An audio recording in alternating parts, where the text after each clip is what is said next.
Treasure Island, Part 1. Chapter 1, The Old Buccaneer. Treasure Island, Part 1, The Old Buccaneer. Chapter 1, The Old Sea Dog at the Admiral Benbow.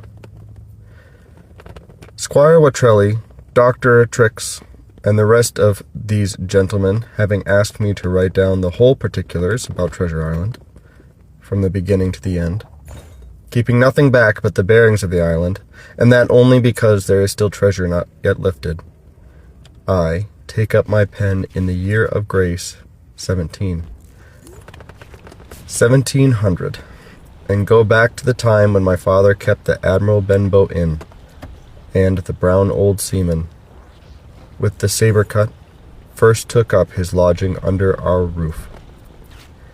I remember him as if it were yesterday, as he came plodding to the inn door, his sea-chest following behind him in a hand-barrow, a tall, strong, heavy, nut-brown man, his tarry pigtail falling over the shoulders of his soiled blue coat, his hands ragged and scarred, with black broken nails, and the saber cut across one cheek, a dirty, livid white.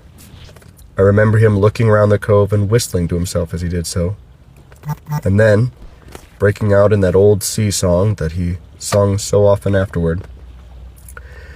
15 men on the dead man's chest, yo ho ho, and a bottle of rum, in the high, old, tottering voice that seemed to have been tuned and broken at the capstan bars. Then he rapped on the door with a bit of stick like a handspike that he carried, and when my father appeared, called roughly for a glass of rum. This, when it was brought to him, he drank slowly, like a connoisseur, lingering on the taste, and still looking about him at the cliffs and up at our signboard. "This is a handy cove," said he at length, "and a pleasant situated grog shop. Much company, mate." My father told him no, very little company, the more was the pity.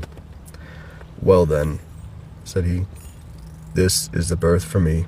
Here, you, matey," he cried to the man who trundled the barrow.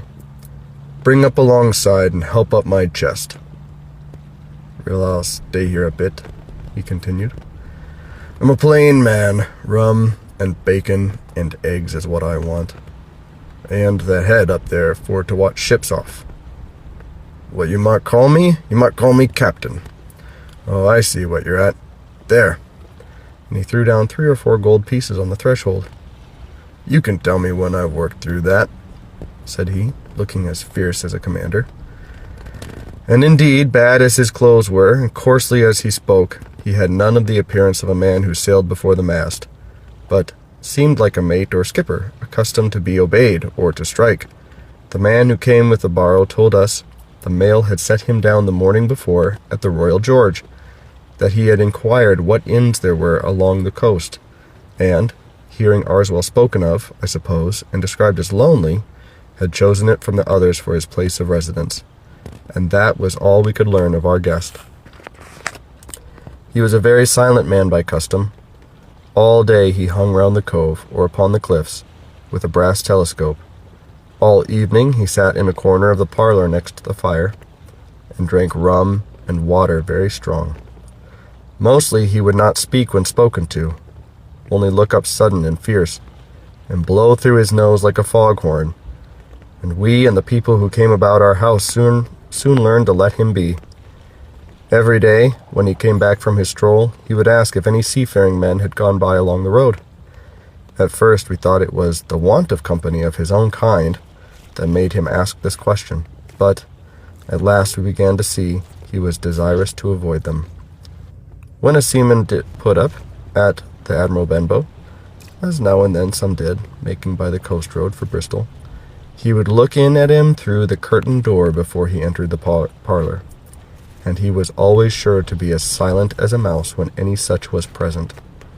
For me, at least, there was no secret about the matter, for I was, in a way, a sharer in his alarms. He had taken me aside one day and promised me a silver fourpenny on the first of every month if I would only keep my weather eye open for a seafaring man with one leg, and let him know the moment he appeared. Often enough, when the first of the month came round, and I applied to him for my wage, he would only blow through his nose at me and stare me down. But before the week was out, he was sure to think better of it, bring me my 4-penny piece, and repeat his orders to look out for the seafaring man with one leg. How that personage haunted my dreams I need scarcely tell you. On stormy nights when the wind shook the 4 corners of the house, and the surf roared along the cove and up the cliffs, I would see him in 1,000 forms, and with 1,000 diabolical expressions. Now the leg would be cut off at the knee, now at the hip. Now he was a monstrous kind of creature who had never had but the one leg, and that in the middle of his body. To see him leap and run and pursue me over hedge and ditch was the worst of nightmares, and altogether I paid pretty dear for my monthly 4-penny piece in the shape of these abominable fancies. But though I was so terrified by the idea of a seafaring man with one leg, I was far less afraid of the captain himself than anybody else who knew him. There were nights when he took a deal more rum and water than his head would carry, and then he would sometimes sit and sing his wicked old wild sea songs, minding nobody, but sometimes he would call for glasses round, and force all the trembling company to listen to his stories, or bear a chorus to his singing. Often I have heard the house shaking with yo-ho-ho and a bottle of rum, all the neighbors joining in for dear life, with the fear of death upon them, and each singing louder than the other to avoid remark. For in these fits he was the most overriding companion ever known. He would slap his hand on the table for silence all round. He would fly up in a passion of anger at a question, or sometimes because none was put, so he judged the company was not following his story. Nor would he allow anyone to leave the inn till he had drunk himself sleepy and reeled off to bed.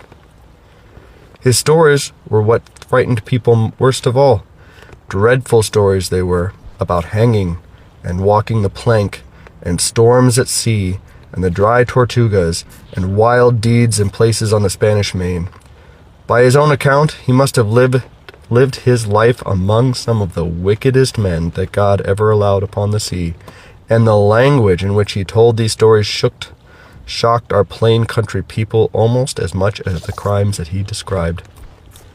My father was always saying the inn would be ruined, for people would soon cease coming there to be tyrannized over and put down, and sent shivering to their beds, but I really believe his presence did us good. People were frightened at the time, but on looking back they rather liked it. It was a fine excitement in the quiet country life, and there was even a party of the younger men who pretended to admire him, calling him a true sea dog and a real old salt, and such like names, amid saying there was the sort of man that made England terrible at sea. In one way, indeed, he bade fair to ruin us, for he kept on staying week after week, and at last month after month, so that all the money had been long exhausted, and still my father never plucked up the heart to insist on having more. If ever he mentioned it, the captain blew through his nose so loudly that you might say he roared, and stared my poor father out of the room. I have seen him wringing his hands after such a rebuff, and I am sure the annoyance and the terror he lived in must have greatly hastened his early and unhappy death. All the time he lived with us, the captain made no change whatever in his dress, but to buy some stockings from a hawker.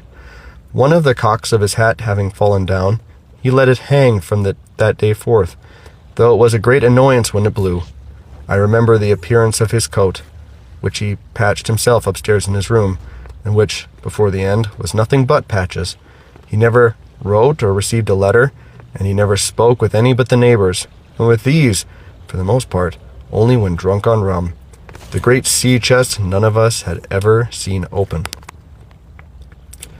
He was only once crossed, and that was toward the end, when my poor father was far gone in a decline that took him off. Dr. Trix came late one afternoon to see the patient, took a bit of dinner from my mother, and went into the parlor to smoke a pipe until his horse should come down from the hamlet, for he had no stabling at the old Benbow. I followed him in, and I remember observing the contrast, the neat, bright doctor, with his powder as white as snow and his bright black eyes and pleasant manners, made with the coltish country folk, and above all, with that filthy, heavy, bleared scarecrow of a pirate of ours, sitting far gone in rum, with his arms on the table. Suddenly he, the captain that is, began to pipe up his eternal song. 15 men on the dead man's chest. Yo ho ho, I had a bottle of rum, drink and the devil had gone for the rest. Yo ho ho, and a bottle of rum. At first, I had supposed the dead man's chest to be that identical big box of his upstairs in the front room, and the thought had been mingled in my nightmares with that of the one-legged seafaring man. But by this time we had all long ceased to pay any particular notice to the song. It was new that night to nobody but Dr. Trix, and on him I observed it did not produce an agreeable effect, for he looked up for a moment quite angrily before he went on with his talk to old Taylor, the gardener, on a new cure for rheumatics.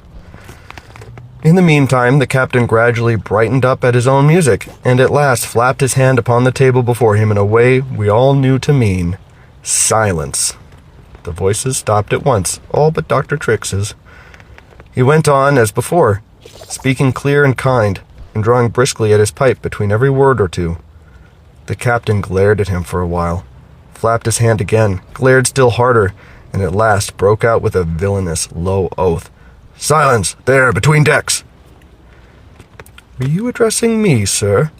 said the doctor, and when the ruffian had told him with another oath that this was so, replied, "I have only one thing to say to you, sir, that if you keep on drinking rum, the world will soon be quit of a very dirty scoundrel." The old fellow's fury was awful. He sprang to his feet, drew and opened a sailor's clasp knife, and balancing it open on the palm of his hand, threatened to pin the doctor to the wall. The doctor never so much as moved. He spoke to him, as before, over his shoulder, and in the same tone of voice, rather high, so that all the room might hear, but perfectly calm and steady. "If you do not put that knife this instant into your pocket, I promise, upon my honor, you shall hang at the next assizes." Then followed a battle of looks between them, but the captain soon knuckled under, put up his weapon, and resumed his seat, grumbling like a beaten dog. "And now, sir," continued the doctor, "since I now know there's such a fellow in my district, you may count I'll have an eye upon you day and night. I'm not a doctor only, I'm a magistrate, and if I catch a breath of complaint against you, if it's only for a piece of incivility like tonight's, I'll take effectual means to have you hunted down and routed out of this. Let that suffice." Soon after, Dr. Trix's horse came to the door, and he rode away. But the captain held his peace that evening,